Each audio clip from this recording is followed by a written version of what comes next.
খারাপ ব্যবহার বা খারাপ আচরণ এটা কার সমস্যা? আপনার সঙ্গে যে খারাপ ব্যবহার করেছে অর্থাৎ সমস্যাটা কি আপনার? না যে খারাপ ব্যবহার আপনার সঙ্গে করেছে তার সমস্যা? বিষয়টা একটু বোঝার বিষয় এবং এটা খুব গুরুত্বপূর্ণ। দেখেন, আপনি যখন সফলতার দ্বারপ্রান্তে পৌঁছতে পারবেন বা পৌঁছার কাছাকাছি যখন আপনি হবেন, তখন আমাদের বাঙালিদের একটি স্বভাব আছে। সেই মারাত্মক খারাপ একটি স্বভাব। সেটা হলো কেউ যখন সফলতার দ্বারপ্রান্তে আ পৌঁছার কাছাকাছি হয় বা পৌঁছতে চায়, তখন তার পিছু টানা। তার পিছু টেনে সে তো নিজে তো সফল হতে পারছে না, কিন্তু আরেকজনও যেন সফল হতে না পারে, তার জন্য আপ্রাণ চেষ্টা করে। মাঝখানে আমি একটি প্রশ্ন রেখে যাচ্ছি আপনাদের জন্য। এটার উত্তরটা কমেন্টে আপনারা করে যাবেন। আ প্রশ্ন হলো, বাংলাদেশের জাতীয় খেলা হাডুডু বা কাবাডি খেলা, বাংলাদেশের জাতীয় খেলা হাডুডু হওয়ার কারণটা কী? এর কী কারণ হতে পারে? আপনারা একটু কমেন্টে লিখে যাবেন। তো যাই হোক, কাম টু দ্য পয়েন্ট। তাহলে সফলতা নিয়ে আমরা কথা বলছিলাম।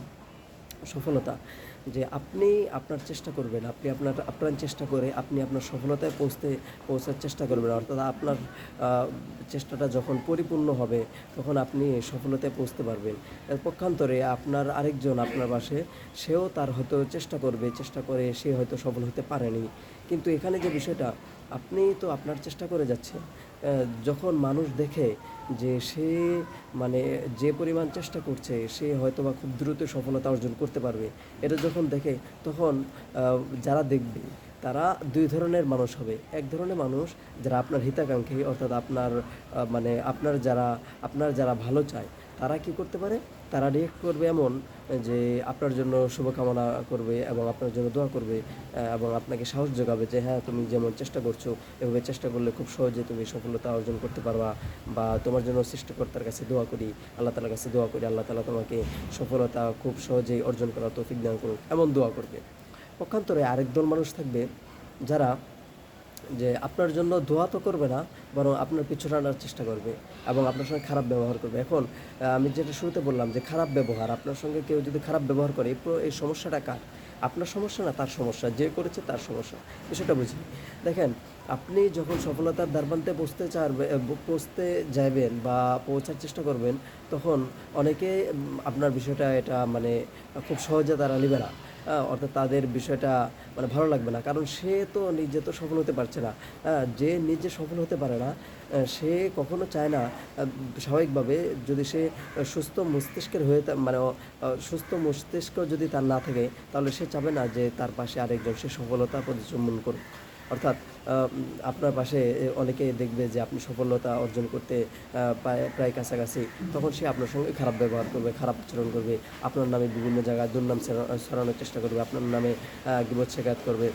এখন এই বিষয়টা হলো যে আরেকজন যে আপনার নামে বিভিন্ন কথাবার্তা বলে বেড়াবে বা আপনার সঙ্গে যে খারাপ আচরণ করবেন, এটা আপনি কীভাবে নেবেন?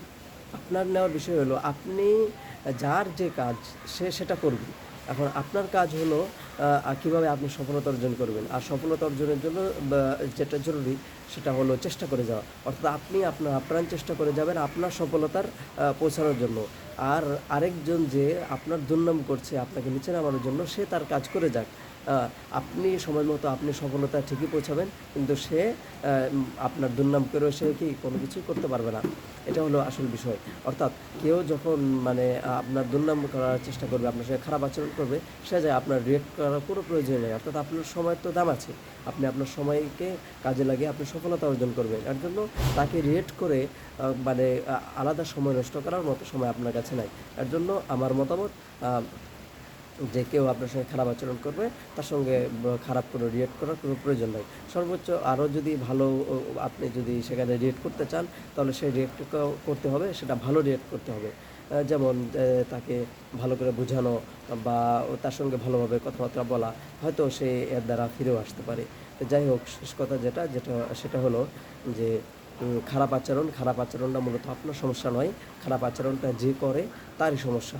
হয়তোবা তার হতে পারে তার মেন্টালি কোনো প্রবলেম, অথবা আ অ হতে পারে অন্য কোনো সমস্যা।